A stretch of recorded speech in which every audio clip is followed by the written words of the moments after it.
We moved out of our house a week ago, but I'm glad we did.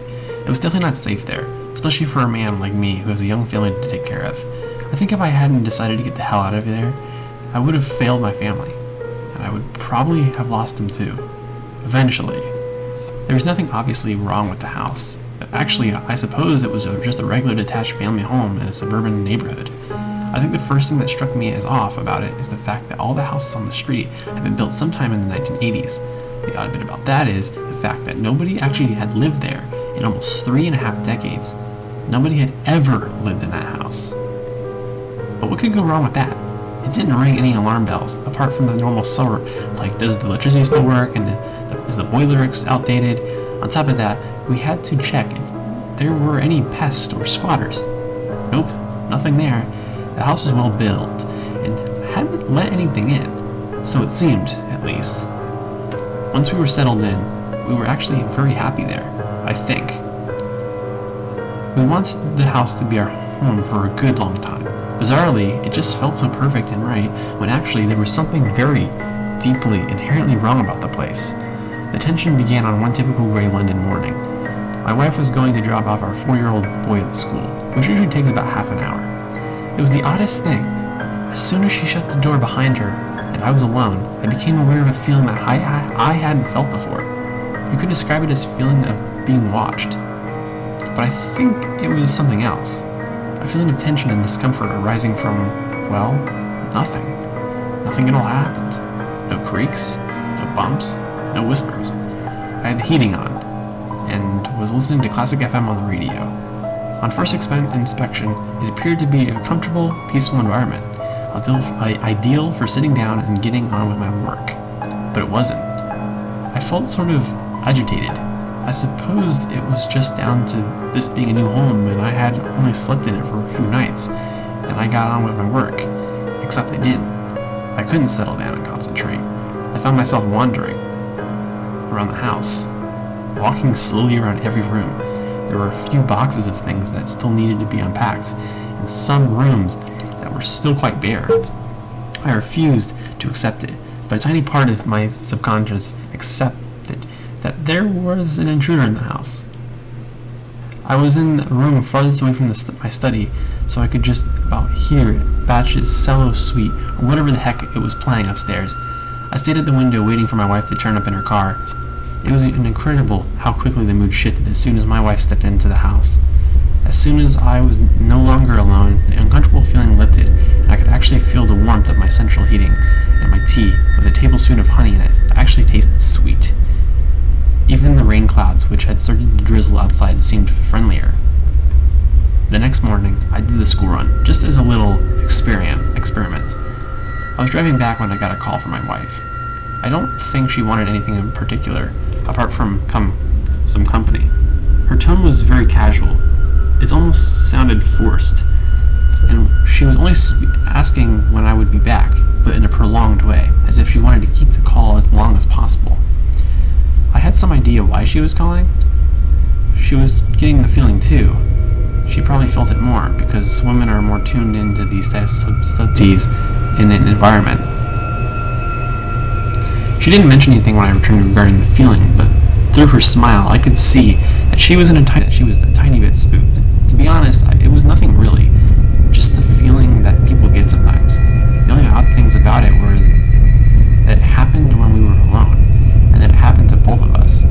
Well, still, some places are just like that. A house that hasn't been lived in for decades might take a time to warm up to its new owners, I guess.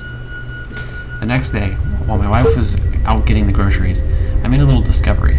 The strange feeling grew more intense in certain parts of the house. In the upstairs bathroom, it was particularly strong.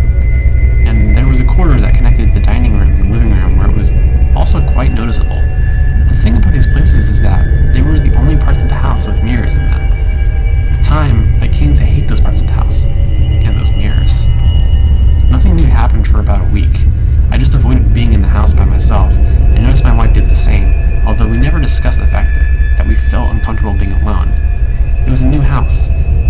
We didn't want to spoil our first days with negativity, but a certain negativity hung about the place nevertheless. It wasn't obvious, it wasn't intense, but it was always there.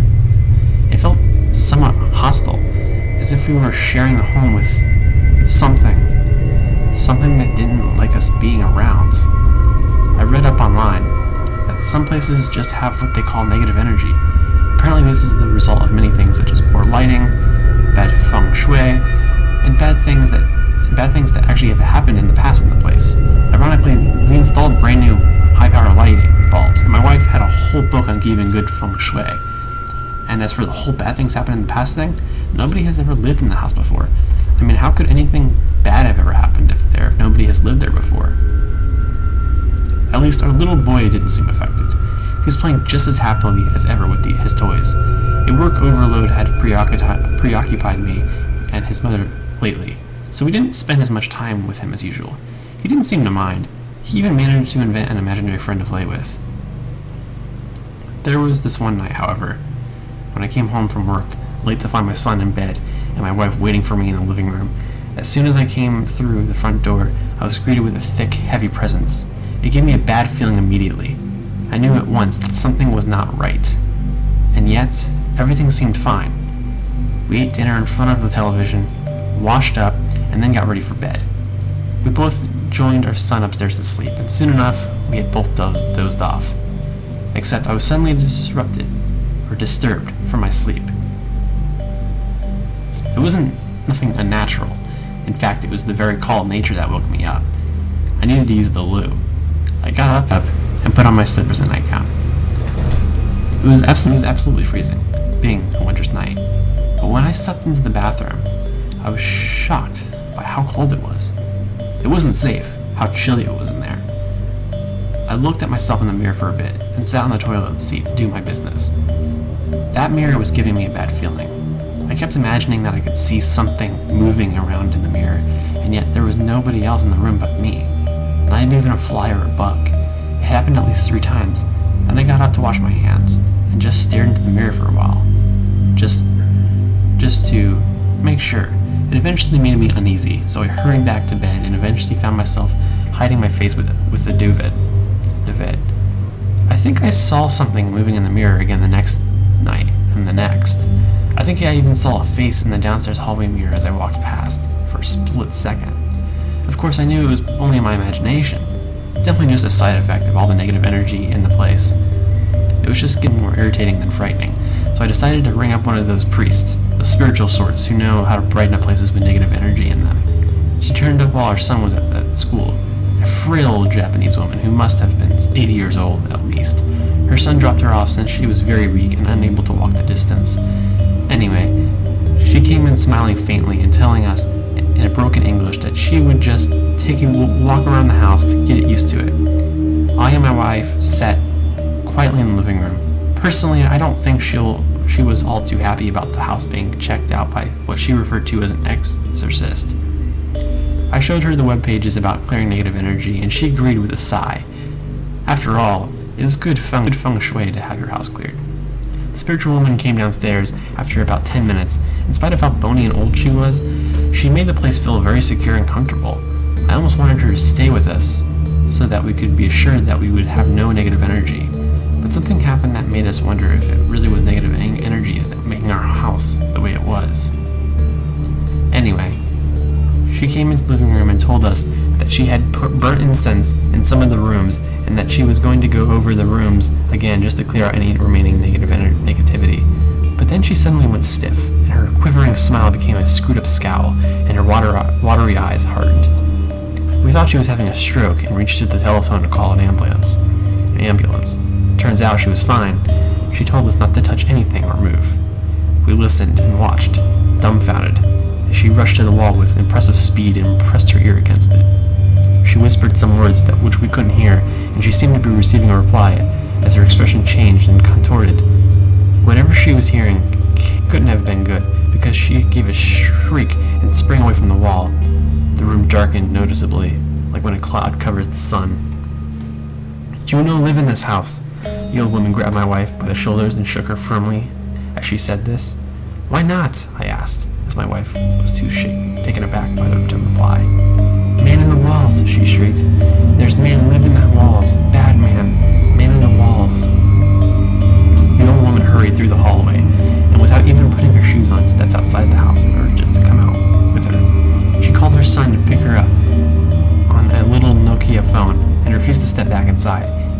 she needed to sit down because of her frailty. I brought her a chair outside and brought her shoes out too. We waited with her outside, and I can swear that when I went inside to fetch the chair, I was not the only one in that house. I cursed the old woman for making me so nervous. I was hearing whispers all over the house now. Her son picked her up, and when he saw her in a nervous state, he gave me and my wife an unfriendly look before driving away. That had gone badly. We would have got mad at each other had it not been for what the old woman had said. Man in the walls. It was chilling to hear that, and the look of terror on the old woman's face convinced us that she was serious. But being modern cosmopolitans, we just agreed after some conversation that she was doing that to frighten us, or that she was just old and batty. We didn't want to believe her bullshit, but the phrase stuck with me. Man in the walls. I even admit, I put my ear to the wall to see if I would hear anything. Nothing. We were more uneasy now than we had ever been before the spiritual had come. The tension gathered all day until at bedtime, and the house felt unnaturally dark. As I was slipping into bed, relieved that the day was over, a cry from my wife got me out of bed. She rushed into the bedroom with a look of utter horror on her face. "Man in the mirror!" she screamed. Man in the mirror!" I had enough sense to realize that she wasn't talking about the Michael Jackson hit. She was genuinely terrified. "Where?" "Bathroom, I saw it, I tell you." I believe you. I had to believe her. I stormed in the bathroom and looked in the mirror. It was just a normal reflection. There was nothing there. I stood there for a while. Then I began to cry. "What's wrong with this bloody place? What's wrong with this bloody place?" I cried. "Man in the wall, tell me, is there a man in the wall?" No, there isn't, my wife comforted me. "It was my imagination, I'll bet you. It's just that damn old woman coming in here and telling us all this mumbo-jumbo about men in the walls. It's nothing at all. And what the hell have I been seeing? This place, it feels wrong, just wrong." "Oh, nothing, don't worry, there's nothing here. There can't be. Let's just get some sleep. That's what you need, sleep." I was too tired to carry on with this. I forced myself to believe that there was nothing funny going on. I didn't convince myself. We went to bed, and I was about to turn out the lights when my wife told me something that made me shudder. "You know, Daniel has been saying some weird things lately," she said. "Like what?" "Well, it might just be a coincidence, but what that old woman said about the man in the walls, it seems to fit with something that Daniel has been talking about." "Oh, really? Do you know anything about his imaginary friend?" I chuckled. "Well, I know that Daniel spends an awful lot of time with it. What does he call it again?" "Wallman." "Oh, yeah. Oh." I realized just then the creepy connection. Wallman. Daniel's been saying things about his friend. He told me the other day that he's got a round face with black eyes and a big smile, and he's really thin so he can fit in the wall. I found it cute at the time, but now, I don't know. I got the biggest chill I had gotten in a long time. Well, there's more. We were in the park, just me and him. Nobody else was there. I asked him if he wanted to invite Wallman for a picnic. He said he couldn't. He told me that Wallman is only in our house and never leaves. That one made me laugh a bit when he told it to me, but then he gave me this serious, worried look and said, "Don't laugh, Mommy. Wallman doesn't like you and Daddy. He hates you. He says he only likes me." I shuddered and took a deep breath. The air suddenly felt colder and more hostile. "You know," I said to my wife after a period of silence, "I really do think we should move out. I don't know if it's just a bad feeling I get about this place, or if it's maybe that old Japanese woman was right. This stuff is creeping me the hell out. I don't think I can sleep now. I don't feel safe." Nevertheless, we both managed to sleep after a bit more conversation on where we could move to. I had dreams. They were mostly just plain random dreams, but one thing stuck out as different. I dreamt I came home to find the house empty. I called to see if anyone was home and turned on a few lights. I noticed very vividly that there was somebody standing in the living room. It was a man's figure, very lean and about the height of a child. He was facing away from me. I could tell, but the light wouldn't turn on in that room, so I couldn't see anymore. I think he was naked. In my dream, I called out Daniel. but I felt certain that this was not my son. I was scared of this figure in the living room. The dream ended there, and I woke up. I blamed all the weird events. They were affecting my sleep. I managed to get some more shut-eye after that. No dreams that time. No dreams this time. It was a Saturday next morning, so we had a bit of a lie-in. I'm getting the kettle on. How many sugars would you like? I asked my wife before going downstairs to the kitchen to make some tea. But as I waited for the kettle to boil, a voice caught my attention. It was Daniel. He was raising his voice. I found him looking up at the mirror into the downstairs corridor in a heated argument with somebody. "No, if you don't say sorry, I won't be your friend anymore," he cried. "Oh, Dan? You all right there, son?" I called to him. He ignored me outright. No, he shrieked at whoever he was speaking to. I saw tears on his cheeks. "I don't want to. You're not nice anymore." Go away, he began to screech. "I don't want to go with you." I rushed along and lifted him up, carrying him away from that mirror. His mother came downstairs, aroused by the shouting. "What's wrong, dear?" she asked him. Wallman wants me to live with him in the wall. He wants to take me in the wall, but I told him I don't want to." "Oh God," I muttered, handing him to my wife, my voice shaking. "I can't put up with this bullshit any longer. Wallman, where the heck are you? Come out, you bastard." I had never spoken for my son like that before, but he didn't seem unsettled. He seemed glad that I was angry at his imaginary friend. My wife took him upstairs while I raged on for a bit. "Right," I said, when my wife came back downstairs. "We've got to get rid of these goddamn mirrors. They're creeping the shit right out of me." "It's okay. It's fine." "No, it's okay. It's not fine. It can't be fine. It's like they're portals or something. Like there's evil coming straight out of them. Or some crazy shit like that." Okay. We need to stay calm," she assured me. "Let's just get breakfast. Let's get breakfast sorted, and we'll see how things go." We had breakfast in silence, and after a while, it all seemed okay. And then something happened that was amazing. Nothing at all. There wasn't even a weird feeling of anxiety anymore. It felt like a normal home should. Weirder still, the next day was fine too, and nothing dodgy took place overnight. We kept the mirrors.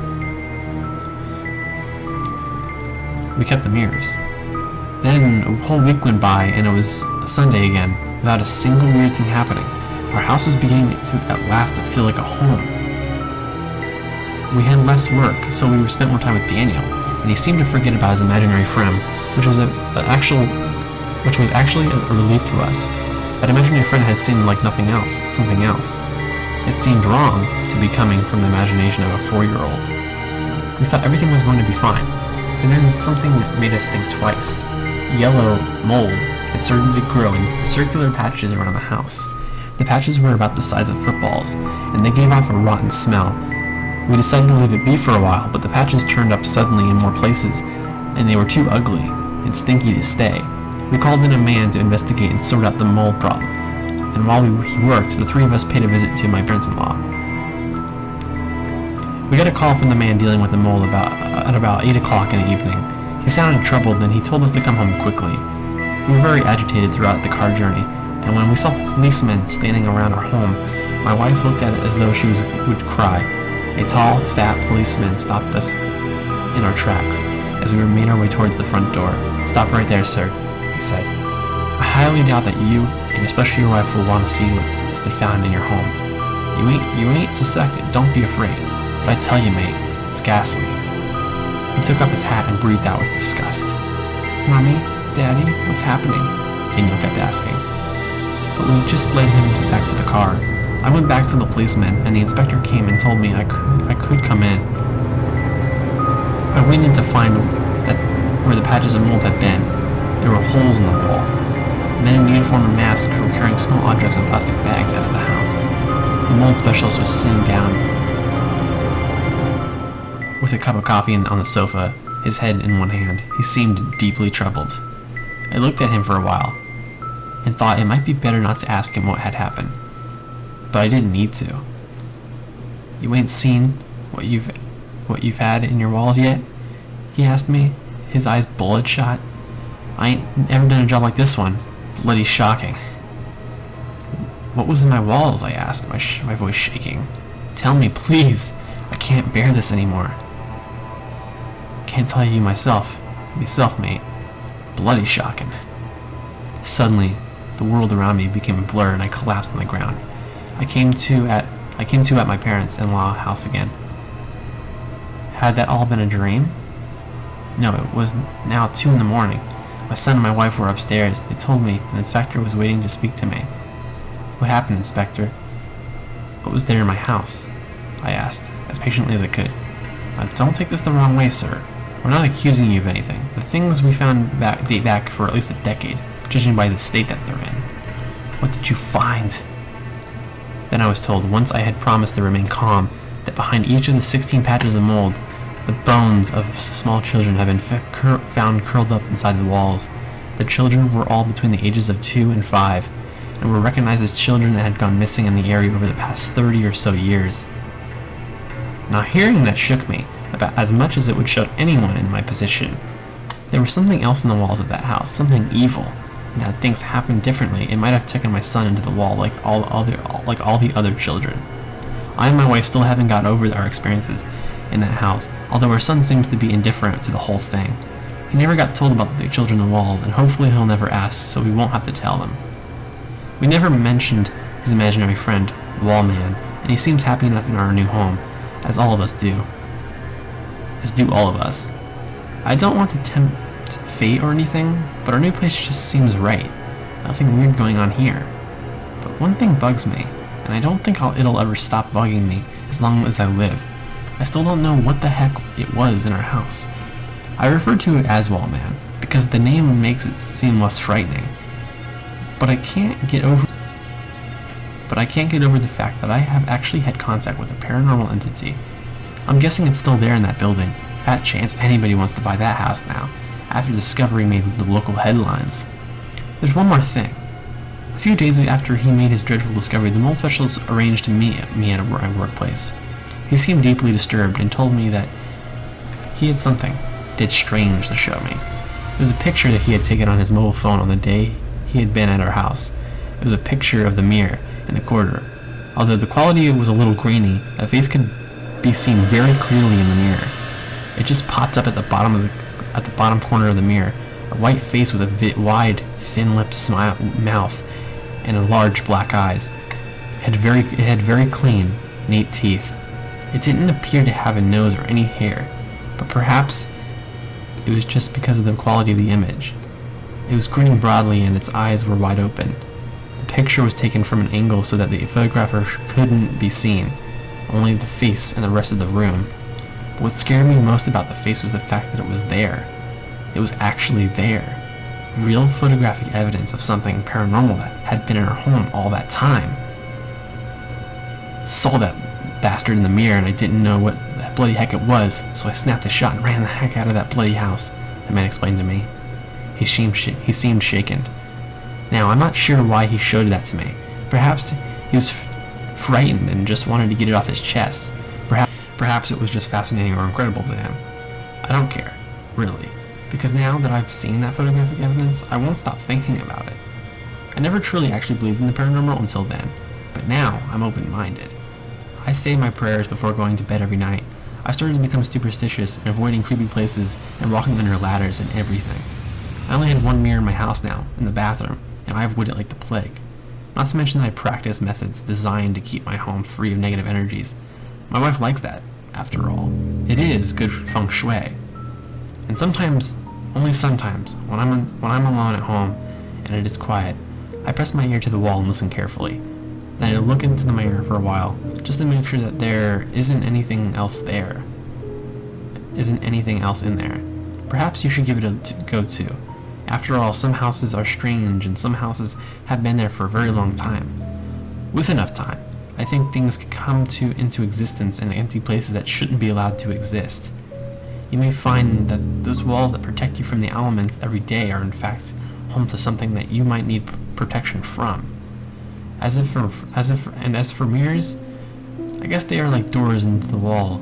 They show not only what's behind you, but what's behind them. Trust me, if you see any strange faces in the mirror, there's a possibility that there could be something in your walls. Afraid? My advice? Just brush your teeth quickly.